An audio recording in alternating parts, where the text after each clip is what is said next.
So what are you two doing today? We're doing that hike. Yeah, we're going to book. To where? Oh, you're videotaping. I'm like, what are you doing? You know what we're doing today. Next time you videotape us, tell us beforehand, so they don't seem like complete spazzes. Take two.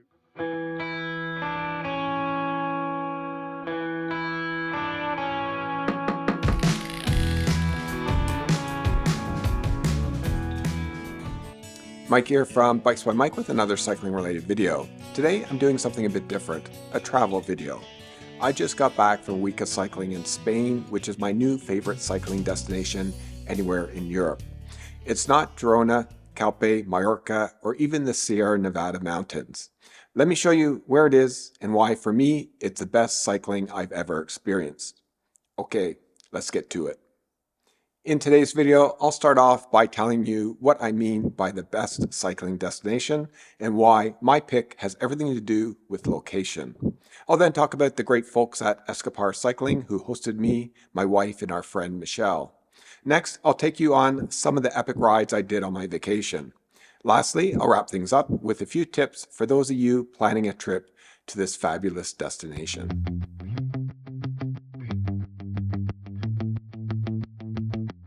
There are a ton of YouTubers that talk about their favorite cycling hotspot. I know because I've been researching all the best places to cycle for over a decade. But it wasn't until recently that I even heard about my new favorite. And I'm pretty sure that no major cycling publications have ever featured this cycling gem in a travel guide. I'm here to explain to you why, for me, this is my pick for the very best cycling locale anywhere in Europe. What do I mean by the best? I mean the best place anywhere to base your next cycling trip for any cycling discipline, road, gravel, or mountain biking, or all of the above. The place that gives you the greatest number and highest quality of epic cycling routes per square hectare. And by that standard, there is one clear winner. Now, some of you might say, hey Mike, what do you know? You haven't traveled to all the epic cycling spots around the world, so who are you to judge what is the best? And to those of you, I say, yeah, you're right. I haven't been everywhere, but I have hit some of the cycling meccas that everyone agrees are bucket list destinations, like the French Pyrenees Mountains, the French Alps, the Italian Alps, and the Dolomites. So even if there is a better cycling destination out there, this one is very close to the top. Plus, going by the sheer number of quality of cyclists you'll encounter on their roads, and the fact that several current and past pro riders call this place home, I can't be too off by calling Ontinyent a cycling haven.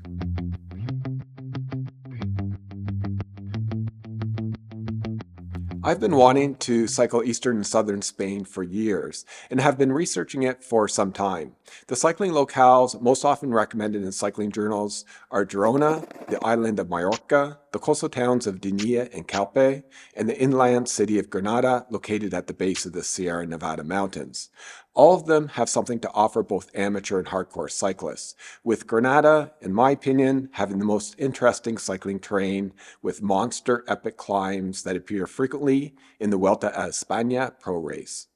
But all these destinations also have their unique shortcomings. As good as Granada is, both the cycling routes and the local towns are spread far apart from one another, making it difficult to choose one town to serve as a base, or even to lay out a point-to-point trip. Calpe and Ontinyent are very touristy, and being located on the peninsula means your rides are limited to one direction in and out of towns. Mallorca is mostly a resort island, which comes with all the negatives of resort living, and there aren't as many route options as other areas of Spain. Girona has great cafe rides, but the area is mostly flat, and access to the mountains not convenient for day rides. So, striking all those options off my list, is there anywhere in eastern Spain that really has it all? Well, I didn't think so up until 2023 when I did the Haute Route Dolomites race and met Jason, who mentioned this place, Ontinyent, which is located right here, conveniently situated within an hour's drive of either Valencia or Alicante airports, far enough from the coast to have kept its local charm. Looking at a map of Valencia region, you can immediately see why this town is so well situated for cycling. You have mountains accessible in all directions. Those that are easily reachable for day rides include the Sierra de Enguera Mountains peaking at 1,056 meters, the Serra Grossa Mountains with the awesomely beautiful Portixol climb at 776 meters, Sierra Ontinyent peaking just shy of 1,000 meters, Sierra de Mariola reaching a height of 1,389 meters at the Mocabre summit, Font Roja reaching a similar elevation of 1,356 meters at the Monijador summit. And lastly, the tallest of them all, the Sierra de Aitana mountain range at 1,558 meters, being the highest point in the Alicante region.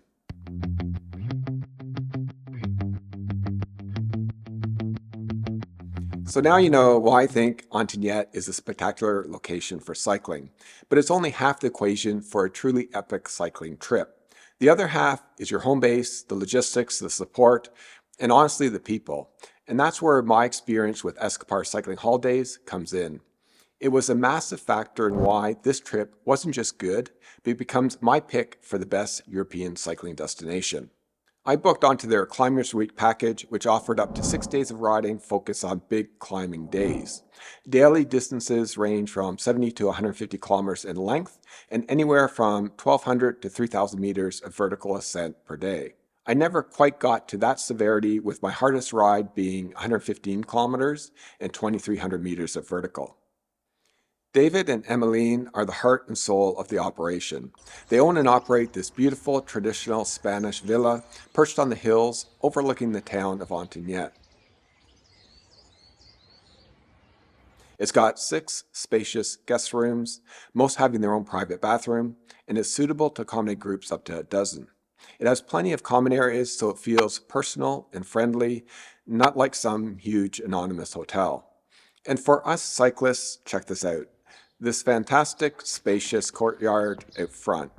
It's the perfect staging area. You can comfortably build your bike up if you travel with it, tinker with maintenance throughout the week, give it a quick wash down. It's just an ideal space to manage your gear without feeling cramped or like you're getting in the way of others. Little details like this make a big difference. Now let's talk about rider support. David isn't just the co-owner, he's an incredibly knowledgeable and strong rider.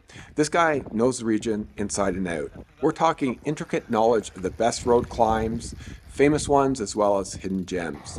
But not just road routes, he also knows every gravel road and mountain bike trail in the area. He tailored the rides for the Climbers Week perfectly, but his real strength lies in understanding the cycling ability of everyone in the group, pacing things well, and having backup plans in place if the weather changes or additional support is needed. It's a small operation, but David and Emmeline handle the logistics as well or better than operations much larger. And after putting in the miles, you get back to the villa, and that's where Emmeline's magic comes in. She's a brilliant cook. The meals were consistently delicious, hearty, and exactly the kind of fuel you need for long days in the saddle. The standout for us 3 were the desserts. Delicious. I had double servings, sometimes triple, each night. They looked at me funny. I didn't care.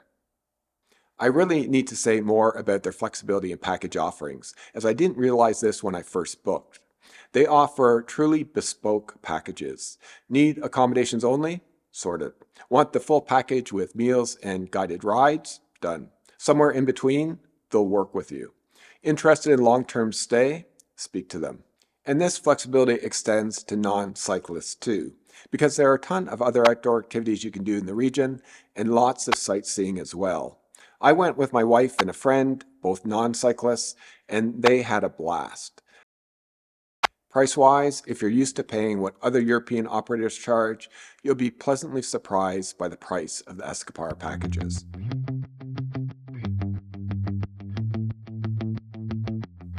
Now I want to talk about the riding itself, and that's where the trip in this place is so different from any other cycling destination I've visited. 3 things that are unmatched.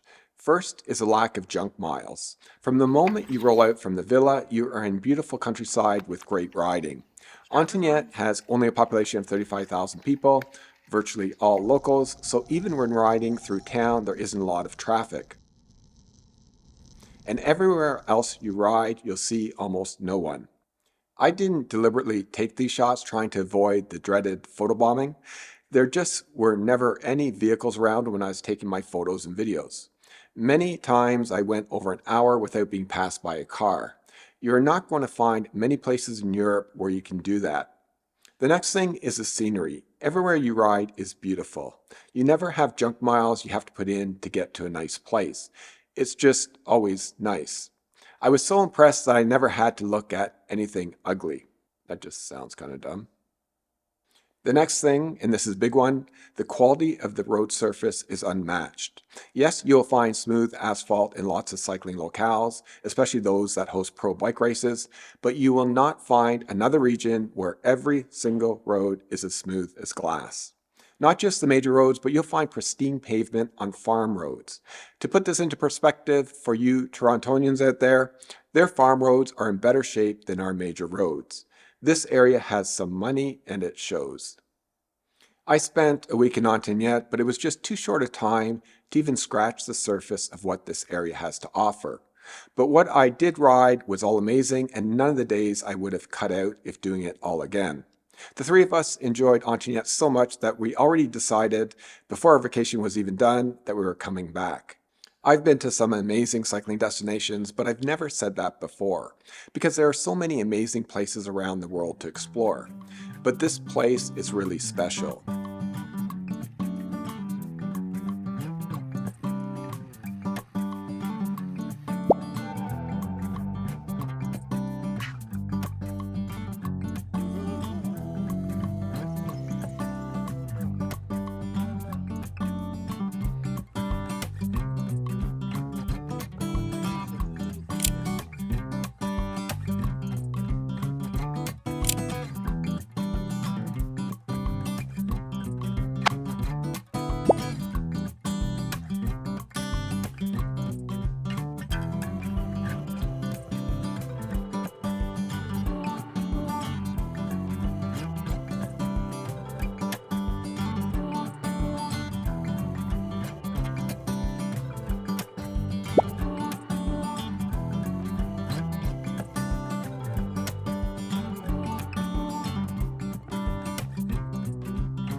Keep coming, keep coming!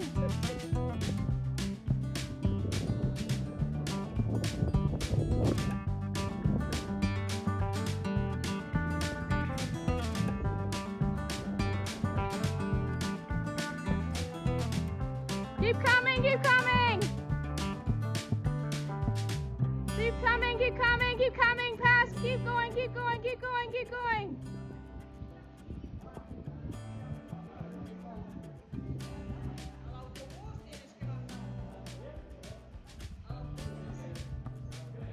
Woo!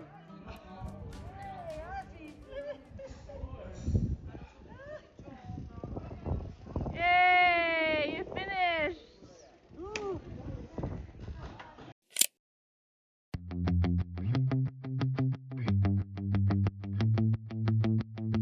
If you're planning a trip to Ontinyent, these are my 3 top tips to make your stay the best it can be.